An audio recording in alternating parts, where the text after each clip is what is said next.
having me on. Nigel's been really good for us this year.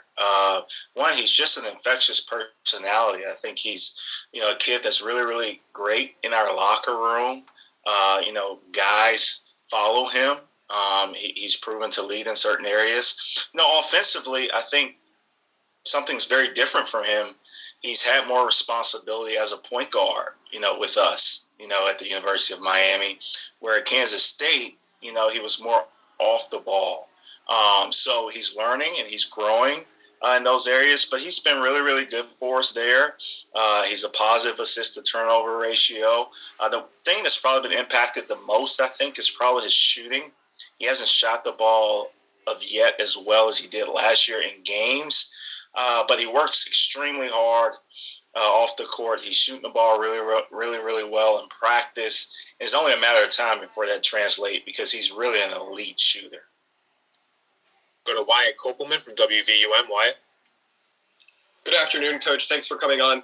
Coach L was actually just talking about how different Boston College is from Miami in terms of the robust strength of their front line on the rebounding side. What makes their attack so challenging in that facet, and what stood out to you about them on the film as you guys have had a week off to prepare? Well, Wyatt, you're right. I think this is a contrast in styles. Boston College plays a much slower tempo.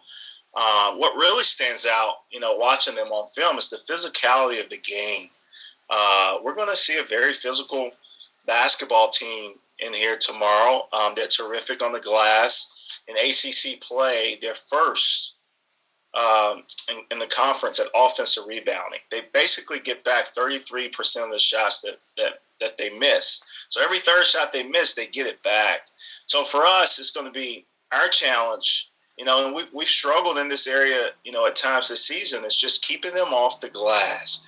Make sure that it's one and done, that we're able to get the rebound, get stops and rebound and run, because we want to, push the pace of this game. We want to increase the tempo of this game where they're a little more grinded out and play in the half court. Go to Michelle Kaufman from the Miami Herald. Michelle. Hey, thanks for joining us. Coach, I was just talking about playing just 2 games in 21 days, that's kind of a struggle to get the guys sharp and, mentally and physically. Can you just talk about that as well, touch on that, and, also how important will the crowd be when the team might be lacking a little bit of energy after playing so little in the last few weeks? Yeah, sure. 2 games, at this time of year in 21 days it's not easy for our guys, especially, we haven't been in classes, so we've just had, just basketball and being around each other, which has been great, but, our guys love playing and they love the energy from the crowd and that provides. So, our practices have been good. We've practiced really, really well. We've had great practices since Georgia Tech. So our guys will be ready and excited. They're chomping at the bit just to play against someone else. Going up against each other as much, especially this time of year when we've really been going at this thing since the summer can grow tiresome at times. So just having another opponent and playing games. And when we play 4 ACC games in December, we might have been the only ACC team to do that. So we jumped out quick in the schedule and then slowed down a little bit. But we got a lot. We got a lot of games coming up. I think it's 3 games in 6 days, and then we go on the road for 3 straight. So the Wasco's been great. Canes fans have been simply amazing. We're undefeated at home for a reason. It's just like having a 6th man. Their energy, our guys, they feed off that, and we need a great crowd in here tomorrow night because we're playing a really, really good team, and that helps our guys tremendously. Go to Adam Lichtenstein from the Sun Sentinel. Adam. Hi, Coach. You kind of touched on this a few minutes ago, but about Nigel, how have you seen him kind of adjust to the point guard role, specifically on the defensive side? Well, it's been an adjustment, and I'll say this is an adjustment that I think he's handling really, really well. His growth has been tremendous from the start of the season to now. And it's an adjustment from a lot of different ways. One, as I mentioned earlier, like he's handling the ball in his hands a lot more here at Miami than it was at Kansas State. Defensively, Coach L asked of his point guards in a lot of cases to pick up the ball handler full court and guard him the length of the floor, which can be tiresome at times. But, Nigel has both grown, defensively. He's gotten better at guarding, a team's primary ball handler, which is probably a little different for him. But he's such a smart defender, and he was coached really, really well at Kansas State. And it's evident here, his habits and, his attention to detail on the end of the floor and his IQ has really helped him to help us on that end of the floor. Go to Chris Damon from the Miami Hurricane. Hey, Coach.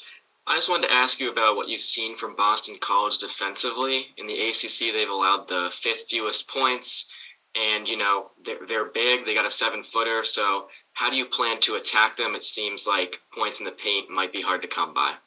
Yeah, that's a key, really key to this game. As you mentioned, points in the paint. Defensively, they're physical. Every cut that we make, we're going to get hit. Every shot at the rim, we're going to get hit.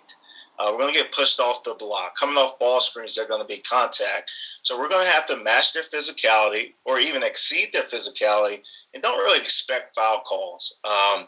Play our game and hopefully, things will take care of itself. But points in the paint is a huge battle in this game. You mentioned that Boston College scores 61% of their scoring is from two, which is 8th in the country.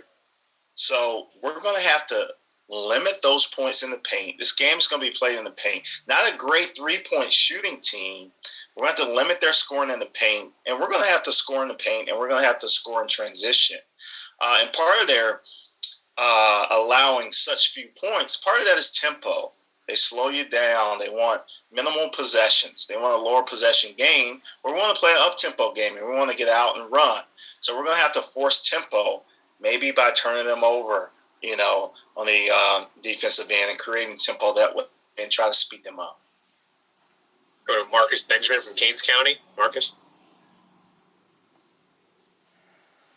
Coach, you usually see kind of a ramp up in effort after a loss.